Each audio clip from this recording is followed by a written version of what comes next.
창호 삼국유사, 지난 시간 황룡사 구층탑에 이어서 오늘은 황룡사 대종, 봉덕사 에밀레종, 그리고 분황사 약사 열애상에 대해서 이 세 가지를 말씀드리고자 합니다.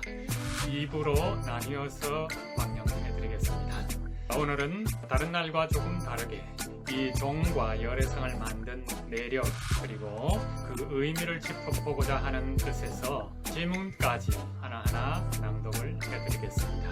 어떻게 대본이 구성되고 또 이 대본은 국보나 유물을 다루는 논문 형식의 딱딱한 내용임에도 불구하고 어떻게 인물들을 형상화해서 극적 모멘트를 갖고 끌어가는지 관찰 분석해 보셔도 좋겠습니다. 제가 이 천연경으로 생각하는데 우리 황룡사 대종을 경주 앞바다에서 찾기 위해서 바다를 잠수부를 동원해서 수색한 적이 있습니다. 현대로부터 고대로 들어가는 이야기로 시작이 됩니다.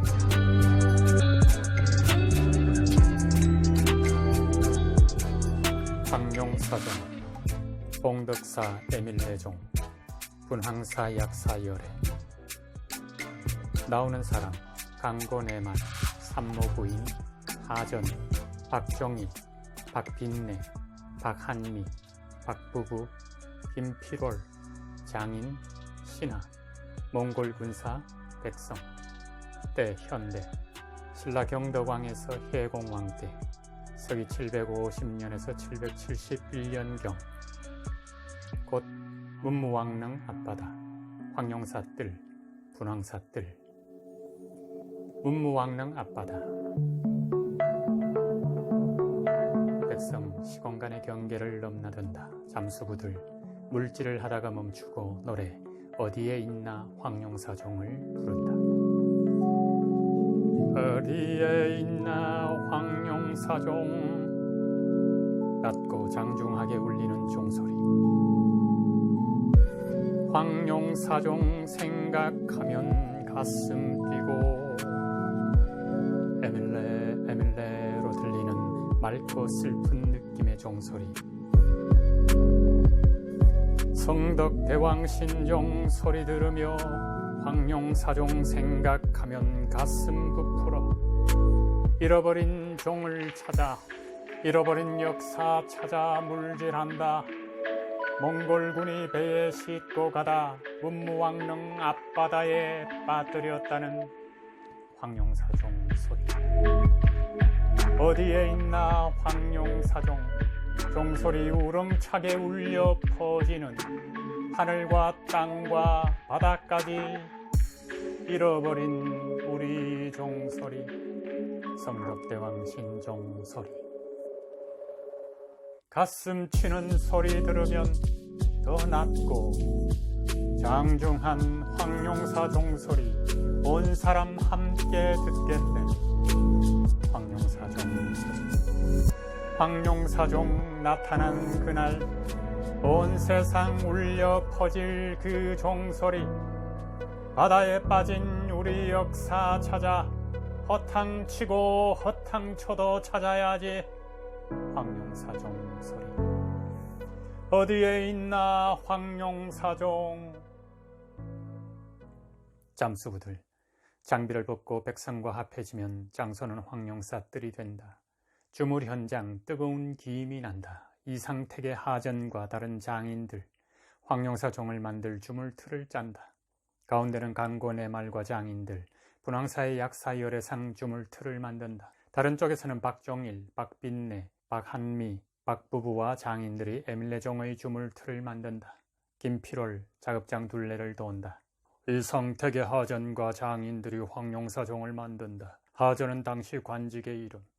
그 어리어리한 이상택에서 일을 하는 저는 그저 하전이라 부르지 이름 대신 관직이라도 종에 새겼으니 우리가 부르면 대답을 하게. 어이, 그냥 하전이라 불러주십시오. 얘들아 인사. 안녕하십니까. 하전과 장인들 관객을 향한다. 황룡사종을 만든 지 17년, 에밀레종 즉 성덕대왕 신종은 신라 제35대 경덕왕 때 만들기 시작해서 제36대 해공왕 7년인 서기 771년경에 완성된다. 저는 박정일입니다. 황룡사종을 만든 이상택인 노복이나 다른 장인들처럼 그냥 묻어갈까봐 종 바깥에다가 제 이름을 새겼습니다. 백성 장인들에게 성덕대왕 신종 근면에 새겨진 이름자와 명문 탁본을 보여준다. 장인들 탁본을 펼쳐 보인다. 백성이 부르면 박빈내, 박한미, 박부부가 차례로 나타난다. 김필월 인사도 하지 않고 성덕대왕 신종의 주물투를 살핀다. 박빈내 접니다. 박한미 네. 다음은 저는 박부부입니다. 우리 같이 성덕대왕 신종을 만듭니다. 성덕대왕 신종에는 1048글자가 새겨져 있고 이 명문 끝에 종을 만든 16사람의 이름이 나온다. 명문을 쓴 사람은 김필월. 김필월 깜짝 놀라며 인사한다. 제가 왜요? 인사해야지. 저 김필월 큰 절 올립니다. 엉덩이를 놔줘야지. 이렇게 절하는 게 우리 집안 예절입니다. 이대로 있겠습니다. 일어나서 자기소개를 해야지. 여기 있군. 김필월. 어디쯤에 명문을 새길까 보고 있습니다. 아시다시피 저는 경덕왕 때 이름을 떨친 문장가. 이름을 떨쳤다기보단 물 좋은 데서 굴렸다고나 할까요? 이 종에다 명문을 적고 종 만든 이의 이름을 새긴 사람이 접니다. 우리 이름도 새겼으면 좋았을걸. 그런 게 아무나 되나? 김필월 노래. 사람은 이름을 남기고 를 부른다. 장인들과 백성 거둔다. 호랑이는 죽어서 가죽 남기고 사람은 죽어서 이름을 남기지. 호랑이가 죽거나 사람이 죽거나 죽은 것은 모두 시체를 남기지. 호랑이가 죽어서 남기는 건 가죽, 사람은 죽어서 남기는 건 없죠. 이렇게 멋진 종을 만들고도 여럿이 묻어간 자네들이 문제야. 내 손수 만든 작품은 없지만 종에다 이름 하나는 또렷이 새겼지. 덕분에 길이 이름이 남은 게야. 죽으라고 일만 하면 뭐하나. 뭐가 중요한지 알고 일해야지. 호랑이는 죽어서 가죽을 남기고 사람은 죽어서 이름을 남기지. 공명심으로 남긴 이도 많지만 뭐야? 장인들 야유한다. 모두 종에다 이름을 새기려고 난리지만 그게 입맛대로 되냐? 실력보다 신임을 얻는 게 먼저거든. 왕의 눈에 띄어야 종에도 이름을 새길 수 있으니까. 종에 새겨진 이름이 하나, 둘, 셋, 16. 앞에는 명문과 글씨를 쓴 사람, 종을 만들 때 수발든 사람, 마지막에 새겨진 게 장인들의 이름. 그 첫 이름이 박정일이요. 주종대 박사 내남아 박정일이라 적고 다음 세 명은 차박사 남아 박빈내, 남아 박한미, 대사 박부부요. 지기가 높은 순으로 적었습니다. 성덕대왕 신종을 만든 장인 박정일, 박빈내, 박한미, 박부부. 누구의 아들 언제 태어나서 어떻게 살다가 어디서 죽었는지는 모릅니다. 신라 17관등 가운데 10번째인 대남아였고 기껏해야 오두품이었지요. 종을 만든 최고 장인이라고 주종대박사라 했지만 알고 보면 오두품 최고직인 대남아였습니다. 흥미로운 사실은 장인들 성덕대왕 신종을 밀고 온다. 우리 모두가 박가라는 사실.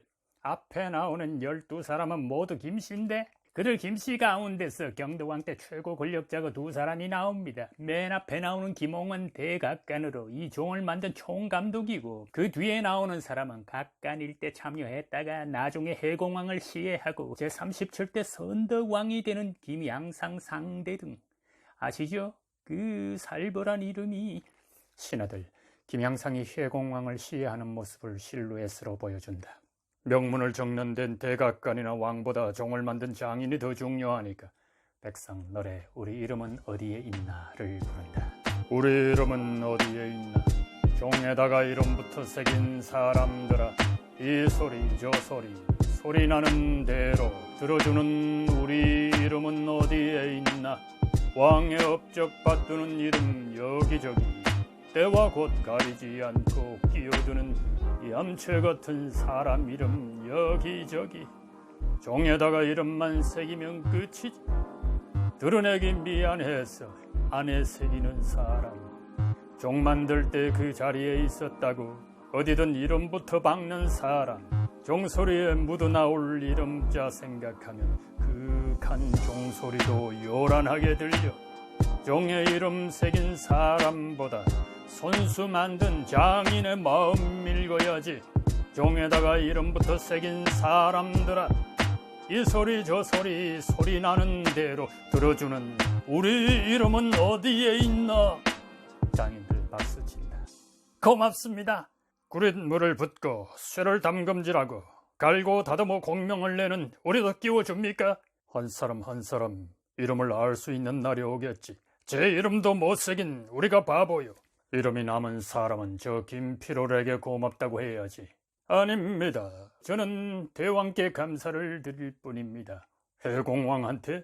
예, 그 날고 긴다는 문장가 가운데서 저를 뽑아주셨으니까.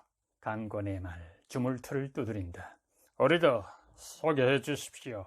참, 분황사 약사 열애상을 만든 사람 강권의 말, 주물틀 위에서 뛰어내려온다. 장인들 작업을 멈춘다. 저는 월성 범피부에 사는 강곤의 말입니다. 그 작업을 한 사람 모두가 분황사 황금 열애상을 만듭니다. 저희 모두가 분황사. 선덕 여왕 3년인 서기 634년에 대궐 북쪽에다 세웠다. 저를 지은 10년 뒤에 당나라에서 돌아온 자장이 머무르고 원효는 이곳에서 책을 쓰면서 교학을 널리 펴 법성종의 근본 도량으로 삼았다. 원효가 죽자 설총은 아버지의 유해로 소상을 만들어 이 절에 모신다. 설총이 원효의 소상 옆에서 절을 하자 소상이 갑자기 고개를 돌렸다는 이야기가 전해오는 절. 분황사 열애상을 만드는 장인들 고개를 돌린다. 백성 고개를 돌린 원효의 소상을 밀고 들어온다. 장인들 고개를 바라한다. 고개를 돌린 채로 있는 원효의 소상. 또 이 절에는 백성은 원효의 소상을 밀고 가고 장인들 솔거의 그림 관음보살상을 보여준다. 솔거가 그린 관음보살상이 있었다. 왼쪽 앞에 있던 천수 대비 그림은 영험이 많았다고 한다. 백성 관음보살상을 치우고 약사 열애상을 밀고 온다. 이 분황사 약사 열애상은 성덕대왕 신종보다는 16년 먼저 황룡사 종보다 1년 늦게 만들었습니다. 755년에 만들어 분황사에 모셨다. 무게는 30만 6,700근. 황룡사종은 이 열의 동상보다 더 무겁습니다. 황룡사종, 높이 한길세치, 두께 9촌, 무게 49만 근이 넘음. 높이가 한길세치면 어른 키에다가 반뼘쯤 더한 셈. 무게에 비해서는 좀 작군. 성덕대왕 신종보다 구리가 4배 넘게 들었는데도 겨우 한길세치? 두께가 9촌이 틀림없습니다. 한길 높이로 만들었다는 성덕대왕 신종의 높이가 3m 3cm에 두께 20.3cm라면 구리의 양과 종의 크기를 보아 황룡사종은 비례가 맞지 않아 한길 석자를 한길 세치로 잘못 적은 게 아닐까? 우리가 만든 밑그림을 가져와봐. 황룡사종은 성덕대왕 신종보다 멋이 없고 만든 지 300년 지난 고려 숙종 때는 못 쓰게 돼 새로 만들었다지. 무게에 비해 높이가 낮고 두꺼워서 소리가 별로였다고요? 안 그러면 그런 소리 마십시오. 종소리를 못 들어봤으니 그런 소리를 하지요. 우린 비례를 따지 이야기하지. 종 만들기는 물물을 붓는 기술이니까 황룡사종은 단번에 만들기가 어려웠을 테고 당연히 그 기능을 살리기도 힘들었겠지. 아따, 큰일 날 소리. 여호, 우리 큰손 오신다. 산모부인 나타난다. 산모부인. 황룡사종을 만드는 비용을 댄 주인공이다. 경덕왕의 첫 왕비. 경덕왕이 21살 나던 봄에 아들을 못 낳는다고 궁에서 쫓겨났다. 별거리야. 산모부인 노래. 내가 궁에서 쫓겨났다고를 부른다. 백성 함께 노래한다. 내가 쫓겨났다는 건 무슨 말? 사람들 참 웃기시네. 겉모습으로 사람을 어떻게 알고. 헛소리 마요. 괜한 소문이니. 사람들이 그러던데. 이야기도 전해오고 역사에도 나와. 전해 내려오는 이야기가 잘못된 걸까? 역사의 기록이 잘못된 걸까? 그런 이야기와 기록엔 의도가 있지요. 왕이 나를 모함하여 쫓아낸 것처럼 속 다 빼버리고 결과만 이야기하지. 두고 봐요. 아닌 건 아니니까. 산모부인 폐출. 직이나 관직이 떼어지고 내 처지다. 아들을 못 낳아서 쫓겨난 이 기록. 삼국유사 왕력편에 나오는데 산모부인 어쩔 줄 몰라 한다. 태자가 없다고 왕비를 쫓아내지 않아요. 신라는 공주도 왕이 되는 나라니까. 백성 산모부인을 빤히 쳐다본다. 왜 이리저리 훑으시오 민망하게? 황용사 종에 정말 시주했는가? 했어요. 혼자서.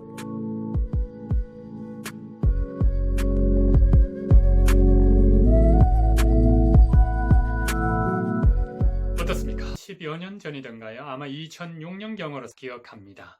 그때 상원사 동종이 산불로 인해서 녹아서 소실되었는데 그것을 복원하는 종에다가 고위 관직자의 이름을 새겨 넣어서 무리를 빚은 바도 있습니다. 하지만 현대 기술로 모형을 만들어서 쳐서 소리를 내면 그것이 아주 못 미친다고 합니다. 그만큼 종 소리는 이런 내역이 있습니다. 부처의 말씀을 적은 것이 경전이요, 이미지와 모습을 딴 게 불상이요, 그리고 음성, 원음이라 그러기도 합니다. 원 형태의 맹놀이가 일어서 들리는 낮고 청아한 그 소리는 부처의 목소리를 따서 만들었다고 하죠.